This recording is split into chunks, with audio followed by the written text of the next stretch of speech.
Hi, I'm Sarah Hodges, and this is Executives Uncut, the podcast where we provide solutions for the corporate cycle of hell. So today I'm here with Sal Buscemi, also known as the Cranky Banker, and we're going to talk about managing people with different values and religions. Hey, Sal. Hi, how are you, Sarah the Cranky? I'm not that cranky today. I'll be nice. You're super cranky all the time. Now, just so you guys know, Sal and I have been really good friends for, I don't know, 2.5 years, like as long as I've known Oh, my more than husband. that. I think more than that. I Um, don't think so. A I'm lot's not sure. happened. Anyway, yeah, you married Bill. That's what happened. It's been wonderful. And now we're business partners. So this has been a great unfolding. It's great. And Sal and I, we have a really fun relationship. We mostly just tease each other pretty much all the time. In fact, when I first asked Sal to be on this podcast, he asked me what it was called, and I said Executives Uncut, and he goes, "Do you want to tell them what you said, you jerk? I What do said you it. say?" I said I didn't really understand the target audience, really, what this would be. That's what I said. Oh, yeah, because he said, "How many uncircumcised executives have you had on the podcast, you jackass?" Yeah, it just sounded a little awkward. That's all. It's just Listen, good to I know. think it's amazing. Okay. Yeah. It means that it's unedited. We're not cutting out any of this, right? So it might get a little awkward and a little weird. Uh, I also like to make fun of Sal for his Gucci every, shoes everything, but especially his Gucci shoes. Do you know that I went to record something in Texas for him, and on the way to dinner, I had to sit in the back because he and his Gucci shoes needed to have extra room out in the front that is to like not true. stretch Where was out. this? It's true. In I a was in the car? back with yeah, I was in the back with two other people I while don't you were just remember like this. lounging in the front. Yeah, I you mean, you. He's I'm like, not I just usually need like extra that, room. but You're in a mood. You're were about to there go have some witnesses there? steak. Were there witnesses there? What would There Bill were say? All? three other Yeah. witnesses. Bill was All right. driving. Bill was driving. That's right. Yeah, He was driving. he was Um, driving. but Sal, what's kind of interesting is you run your firm out of Las Vegas. Can you tell? I mean, I described you as the cranky banker, but can you tell our audience a little bit more about who you are and what you do without being too boring, please? It's great. I operate a few puppy mills out here in the Las Vegas Don't. Valley, and it's been very profitable. And I'm outdoor a lot, and those puppies are great, and I work on my tan, and it's really really good. So. Why did I ask you to Especially be on this post podcast? COVID, everybody wants a puppy today. So business. That's actually true, but It is true. No, I'm like your husband, financier. Started out on Wall Street, and at 29, I struck out on my own, and I raised a substantial sum of money from a other hedge fund in New York when I was 29 years old, and that was an interesting circumstance. And then there was another opportunity too, which wasn't in New York, and it was in Las Vegas. And if you know anything about the real estate business, it's a lot of the Southwest. There's a lot of gunslingers out here, and there's a lot of people who don't really have the same ethics and values as, say, like your husband and I do, right? They don't really have that same pedigree. First of all, stop bringing up my husband, but continue. What? I don't want to talk about Bill on my podcast. Oh, okay. So we came out here and we identified that there were opportunities, but we need to hire staff. And my partner, who is now our general counsel, Fred Wade, he had children who were college age who were going to Brigham Young University in Provo, Utah. And when you're out in Las Vegas, even though you have a good track record, people sort of think that, like, well, we were early, right? We were a little early. We were playing the tax game because we knew it was happening and all this kind of stuff. But people are thinking, well, who are you going to hire? Like bottle service girls and, bouncers and DJs? Like, how is this going to work? So a good looking staff. It would be an amazing sales floor, right? Can you imagine that? Like, horrible. That would be great. But anyway, we really needed to look within to make sure, because I think behind every success is you have to have a culture. And I learned that early on in my career. And if you look at companies that don't have a strong culture, they're the ones who are going to start to dissipate quickly, because culture helps you progress even when times are tough. COVID, there's a period over COVID where we have not made any money because I've spent close to $1 million of my own money. investing into building this, investment platform for our wealthy investors. So, Yeah. They have to understand that, hey, you're not going to be getting paid as much, but you're going to be getting a tremendous amount of experience. And for us, it's important because we reciprocate by making sure that those boys and girls, I mean, they're, in their 20s, but are placed on Wall Street afterwards, because we want them to fly out, get the real world experience, and then come back. But it's the culture that's really important to us, and it's that fraternal, family-driven culture, which is very important to us. But it's not really just to me; it's to the investors, because everybody who I hire, and people don't understand this, is a reflection of me, and I want them to be a better reflection of me than just myself. But I also want to make sure that I have the, I go to bed at night knowing that one of these kids isn't going to go to a party, get absolutely hammered, do something inappropriate, and then I have to handle it. So, that is something that really, and this sounds very awkward, but when you have a strong culture like that and you're raising money, people open up their wallets much faster because they want to be a part of it. They want to be part of the community, part of the culture. They want to see who you're hiring. They want to talk to them. They'll never talk to them about business. They'll always talk about culture. And we have very prominent Jewish family office investors from New York, and they come out here and they get along very well with the Mormons because it's the same family structure. And so that really helps. And when you have a good culture, great things happen. And that's based off of my experience. Everybody says, it's like, you're moving to Las Vegas, who are you going to hire? What is this? We found a way. We did it. Yeah. So I said strippers, but okay. So you didn't hire, you hired Mormons, right? Yeah. And yeah, I imagine, and you are not Mormon, right? No, So I'm not. No. yeah, I imagine that required a certain amount of adaptation from you. What did that look like for you? It doesn't really look that way, because when you look at if you look at the moral compass of them, they're very similar to a lot of people that I worked with on Wall Street. So they're not different. They're very professional, clean cut. They don't use bad language. The only person who's allowed to use bad language in the office is me, and occasionally AJ. But that comes with it. But it actually, I don't think of it as a challenge at all. I think of it as a tremendous opportunity to be able to leverage talent that is multilingual. I like hiring. I mean, it's amazing. Like, I don't want to bring up your husband again, but Bill and I will be talking next week when he's here about like the resumes we get that are stacked, and it's very interesting because as we continue to build out this platform, we're thinking, well, what kind of languages do we want? A lot of our families are not domestic; they're global, so we have to answer to Chinese. So we'll pick Mormons who have spent, or the LDS students who have spent time, say, in Taiwan, for example, because they're going to know the language much better than anyone else, and they're the person who can translate something for me in a pinch to send to a patriarch of a Chinese family or something like that. Does that make sense? So yeah, it makes a lot of sense. A lot of them. Yeah, it's amazing as far as the sales and the front office, which is what you really want. Everything else can be outsourced, and it should be outsourced to preeminent third-party service providers. But when you're facing with investors and you're dealing in an intimate business, especially today, where we're reorganizing it just for Zoom meetings, because let's face it, I'm not assuming I'm going to get on an airplane. Maybe, there's a risk of that now, right? So I have to make sure that these people are trained, but they also have to carry the culture too, because right now they're going to be spending more time face to face than I think at any time ever before, perhaps in our industry. Yeah. So, I love what you're saying about culture. How do you feel like you model that culture for your group of interns? What do you mean? Be a little more specific. Well, I guess, like, how do you feel like you show up on a day-to-day basis to enhance it, to respect their values, to embody, how you want them to show up? Well, what we do is we always communicate, and we communicate as a team.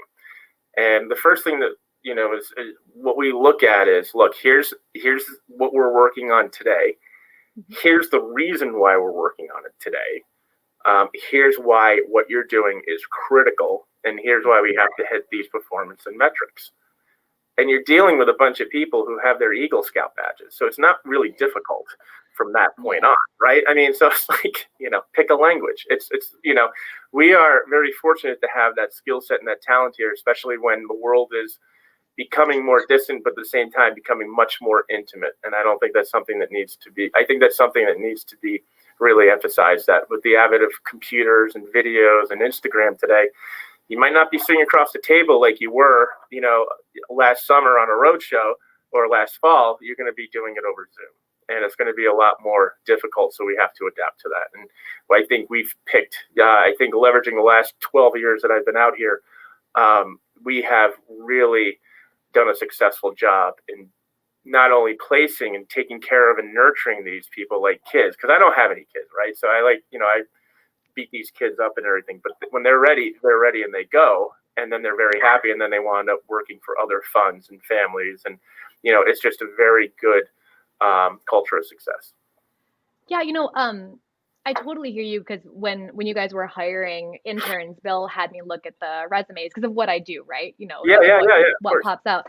And the resumes were awesome, and I was like, dang, you got a good pool. Pick a language, right? It's like mail order right? bride. It's like, you want Indian, you want Latin, what do you want?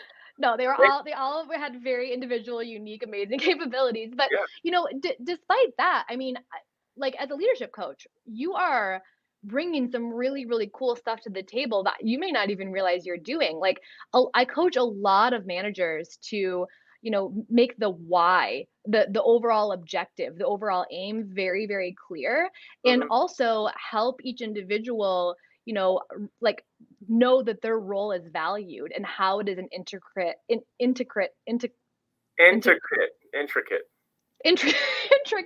Use your words. Yes. This is why. Okay, you said it wrong first too. Yeah, intricate. Kind of spoke in the wheel. So, is that something that you were taught, or do you do that automatically? In what respect? Like, give me an example. Well, like the fact that you're showing up and saying, "Here's why we're doing what we're doing. Here's the overall aim and objective." Yeah, I mean, I treat this like a business, right? And so everything in the office is business, because we have to make money, not just for ourselves, but for our investors, right?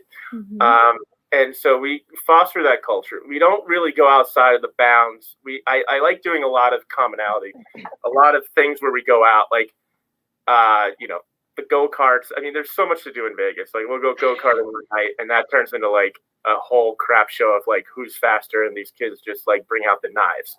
We have Top Golf out here, which is a crowd pleaser, which is amazing. So I think the more that you integrate, with them, and they start to see, because I think interns are a lot like kids at this age, is that they're looking for leadership and clues and everything to see how they will act and handle and use discretion in circumstances. And I think that when you give them a lot of experience and they see hands-on what's going on, it gives them a lot more confidence to be able to act by themselves, and that confidence is more important for them. Like, Noah is like probably like a $20,000 check away from starting his own fund one day, from like a rich uncle or something. But purposely do that so that these kids can understand, so that if anything happens, if I'm hit by a bus, everybody can follow in and see what happens, and everybody knows what happens. I think a lot of firms, and I'm not trying to shame my competitors, but I think a lot of them were caught flat-footed because they didn't have any sort of continuity. They didn't have. It was just very draconian and old school from the 80s and 90s, where it was like, this is the way it's done, but they've never adapted. And if you're not adapting today, especially with social media, especially with the website and everything, and really talking to your investors and not talking to them as if you're trying to impress them that you're smart, but really communicating with them, you start to see that is going to be one of the things that a lot of investors will gravitate towards. Because right now, it's not about the investment.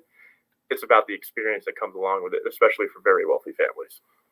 Yeah. Well, and again, like a lot of bosses, like the intern shows up, they get their list for the day, and they sit in a chair and do data entry and then go home. No, we don't do that. No. That's what I meant by, like, you're really helping. You really are modeling a culture by integrating with them, by spending that time with them, racing go-karts, by teaching them the why, making them feel valued. So those are all the things that I see that you're doing. Kudos to you. Thank you. But you're welcome. What I'm wondering though is, like, so let's say that somebody's starting a fund or any business, and they are hiring from a pool of people, let's say that from a very diverse pool of people, right? Hmm. Whatever shape that diversity comes in. Hmm. Um, what's like the single biggest piece of advice that you would give them? I would say when you start hiring people, you have to start hiring people who are the people who will do the things you do not want to do. Okay.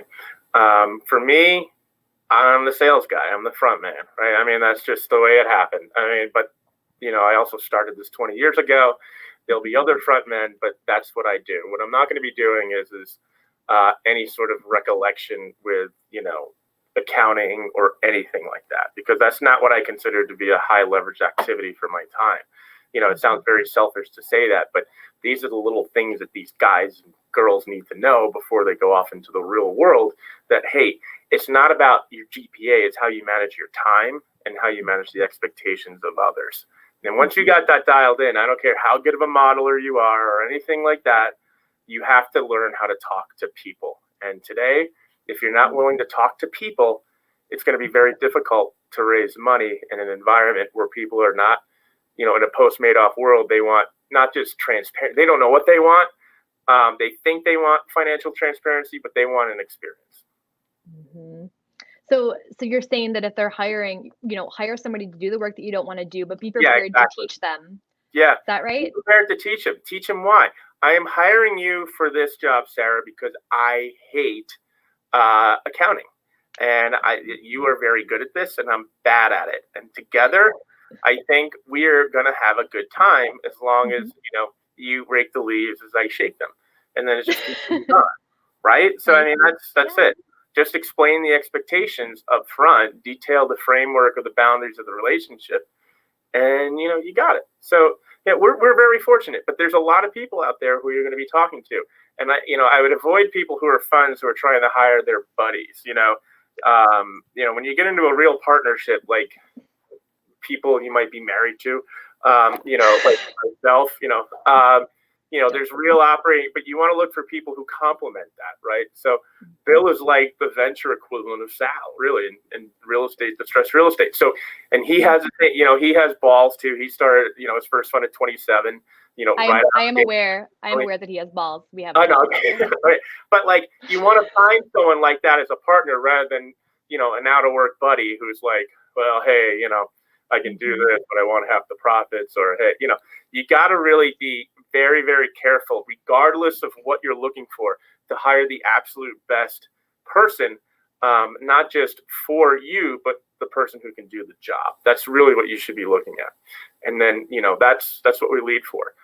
If whenever we're hiring anyone, we want to know, we have a whole battery of questions. This is what we want to know. So Yeah.